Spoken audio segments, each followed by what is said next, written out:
Hai, Assalamualaikum warahmatullahi wabarakatuh. Buat kalian para pejuang cinta yang mendengarkan podcast ini, semoga selalu diberikan perlindungan dan rahmat oleh Tuhan Yang Maha Esa. Menjadi pria yang baik ada risikonya.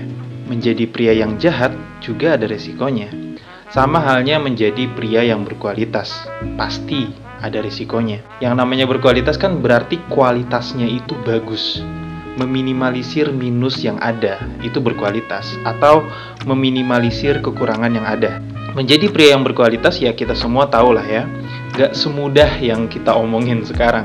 Bahkan ada hal-hal penting yang akhirnya kita korbankan demi kualitas itu. Nah, di video kali ini gue bakal kasih 3 resiko menjadi pria yang berkualitas. So, mari kita mulai.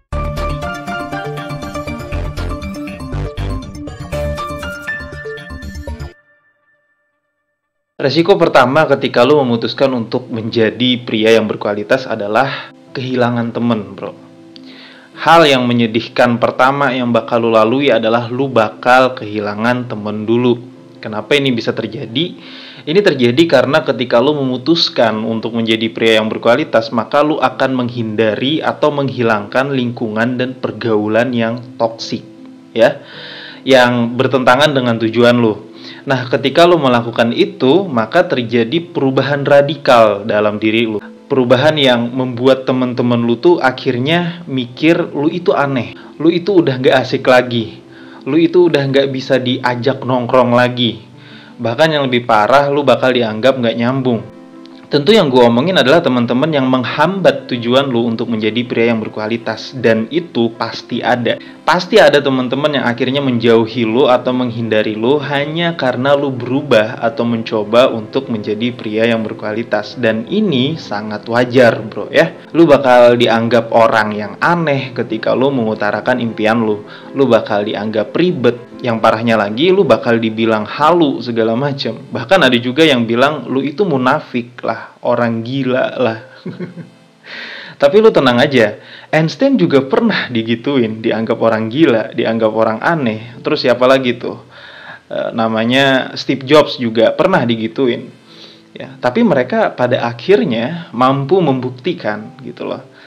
Nah, satu hal yang harus diketahui bahwa barang yang berkualitas itu memang gila.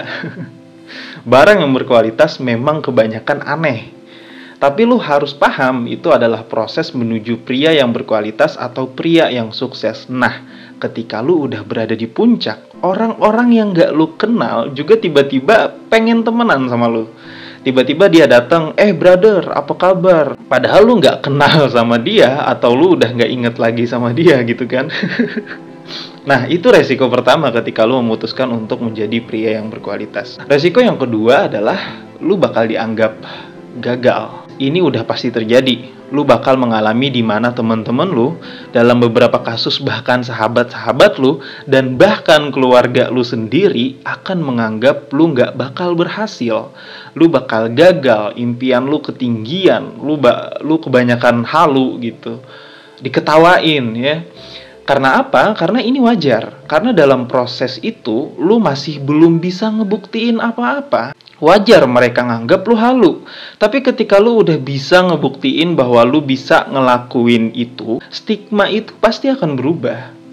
Artinya memang jalan menuju pria yang berkualitas itu nggak akan mudah, bro. Tidak akan cukup hanya dengan habit atau kebiasaan yang dirubah, tapi juga perlu mental yang kuat ketika lu mencapai impian lu. Nah, bagi yang pengen tahu gimana caranya memunculkan mental singa, gue pernah bahas di video gue sebelumnya, silahkan dicek. Terus resiko yang ketiga adalah merasa sendiri, bro. Ini adalah resiko yang menurut gue paling menyedihkan ya. Disinilah kadang kita suka nyerah. Karena memang manusia itu susah beradaptasi dengan kesepian dan kesendirian. Kodratnya manusia itu adalah makhluk sosial, makhluk yang interaktif. Makanya gue bilang resiko yang ketiga ini yang paling menyedihkan ya. Lu akan ngerasa sendiri, lu akan ngerasa banyak orang yang jauhin lu bakal ngerasa orang-orang tuh kayak gak mendukung lu sepenuhnya, lu ngerasa orang-orang itu berbisik di belakang lu, ngomongin lu dari belakang, lu ngerasa gak ada orang yang bisa menemani perjuangan lu, ya kan? Saran gue sabar, bro ya. Sabar aja. lu bersabar aja lebih lama, biasanya lu akan menemukan orang-orang yang seperjuangan juga sama lu. Orang-orang yang mengerti akan impian lu. Lu juga bakal dipertemukan dengan teman-teman yang juga berkualitas. Orang-orang yang kagum akan perjuangan lu. Orang-orang yang akan datang menepuk pundak lu dan bilang bahwa lu pasti berhasil, bro.